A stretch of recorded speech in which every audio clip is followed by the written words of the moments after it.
کے مخصوص خطیب ابھی باقی ہیں، انشاءاللہ بہت جلد وہ حاضر ہو جائیں گے۔ حضرات نعت پاک سنیے، ذہنی عیاشی کے لیے نہیں، عبادت سمجھ کر سنیے، تاکہ آپ کا یہ سننا قیامت میں کام آئے۔ بہت اچھا خطاب حضرت مفتی صاحب قبلہ کا ہو رہا تھا، اور مجھے حیرت ہو رہی تھی جب نعت پاک پڑھی جا رہی تھی تو آپ لوگ بہت دلچسپی ظاہر کر رہے تھے، لیکن جب تقریر کی باری آئی تو ایسا لگا کہ جیسے آپ حضرات کے اندر کچھ موت کا پیغام سنایا جا رہا ہے۔ اللہ تعالیٰ رحم فرمائے اس قوم پہ۔ بہرحال کہنے کو بہت ساری باتیں ہیں، بہت دنوں سے نعت پاک پڑھ رہا ہوں، میری شرکت آج اچانک ہوئی ہے اس محفل میں۔ عزیزم شرافت مہدی صاحب جو اس علاقے کے مشہور ترین نعت خواں ہیں، انہوں نے کہا کہ آپ اگر ہزاری باغ میں ہیں تو تشریف لے آئیں۔ میں نے بھی سوچا بہت دن ہو گیا آپ سے ملاقات کیے ہوئے، آپ حضرات سے چلتا ہوں، اسی بہانے ملاقات ہو جائے گی۔ محبتوں کے اچھے اور سچے ماحول میں میں چاہتا ہوں کہ آپ حضرات درود پاک کا نذرانہ محبت کے ساتھ پیش کر لیں۔ اللہم صلی علی سیدنا شفیعنا حبیبنا دائماً ابداً علی حبیبک خیر الخلق صلو صلاۃ و سلام علیک یا علی رسول ذریہ اللہ وصحبہ صلی اللہ تعالی علیہ وسلم۔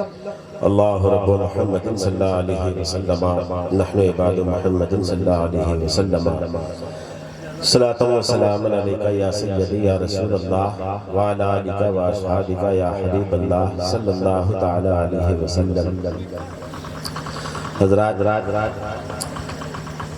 مجھ سے پہلے جو شاعر صاحب پڑھ رہے تھے انہوں نے کہا میری طبیعت خراب ہے۔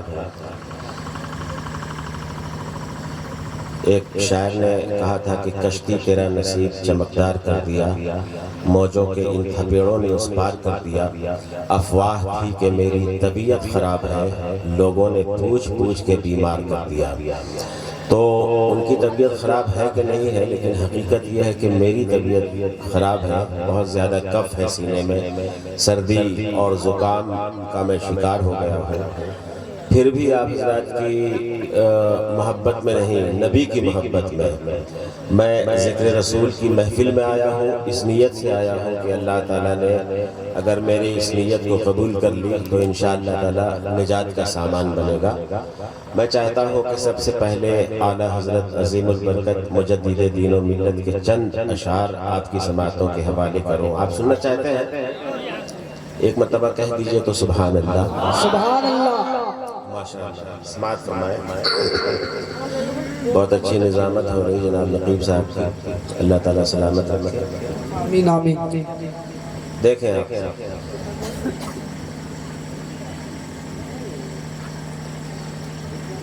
کہ چھا گیا ابر کرم موسم طوفان گیا، چھا گیا ابر کرم موسم طوفان گیا، سنگ بیجا نے بھی دیکھا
قلمدان گایا۔ نعت رسول سننے کے بعد اگر آپ کا دل نہ مچلے تو سمجھ لیجئے کہ آپ کا دل بیمار ہے، علاج کی ضرورت ہے، سمجھ رہے ہیں؟ تو جن لوگوں کو اچھا لگ رہا ہے وہ لوگ ایک مرتبہ کہتے ہیں سبحان اللہ۔ اچھا، جس کے پاس 2 کروڑ ہے وہی مالدار ہے؟ میری نظر میں وہ مالدار ہے ہی نہیں ہے۔ جس کا سینہ عشق رسول کا مدینہ ہو وہ مالدار ہے۔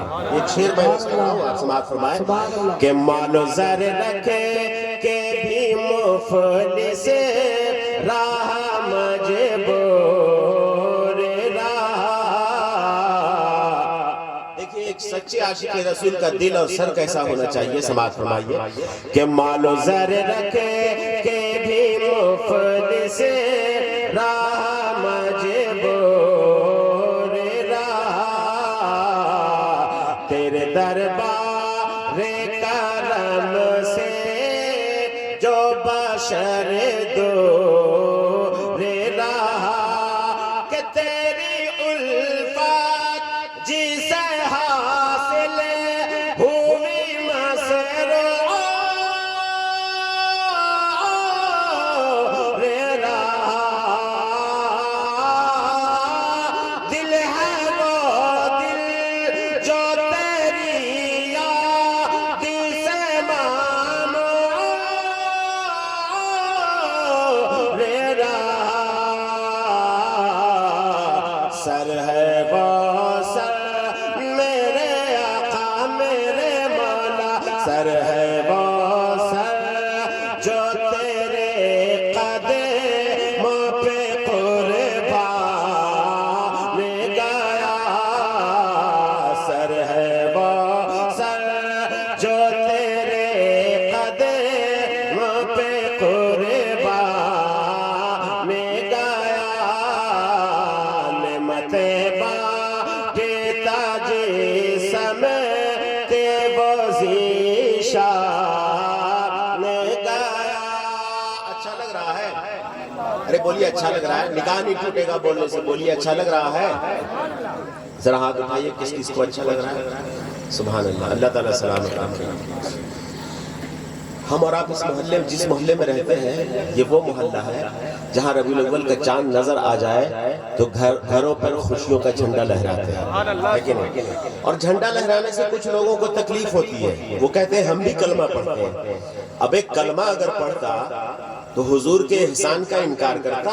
میں ایک شعر پڑھ رہا ہوں اور دیکھتا ہوں مجمع سے کوئی شخص نعرہ لگاتا ہے کہ نہیں۔ شعر سماعت فرمائے کہ بحر تعظیم کھڑا ہونے کی عادت نہ سہی، بحر تعظیم کھڑا ہونے کی عادت نہ سہی، بارویں تیرے یہاں وجہ ہے مسرت نہ سہی، کہ گھر پہ مانا کہ تیرے ذکر ولادت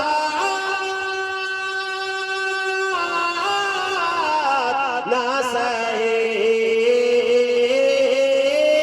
اور تم پر میرے آقا کی عنایت نہ سہی۔ ارے نجدیوں کلمہ پڑھانے کا بھی احسان گیا، نجدیوں کلمہ پڑھانے کا بھی احسان۔ میں نے نعرہ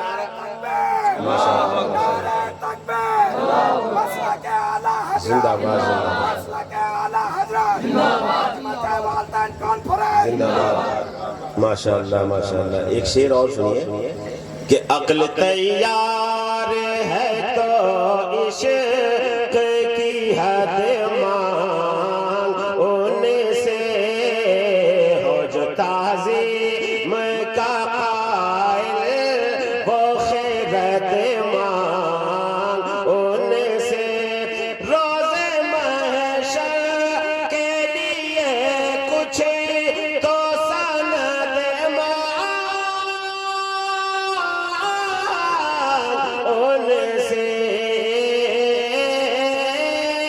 ارے آج لے ان کی پناہ آج مدد مانگ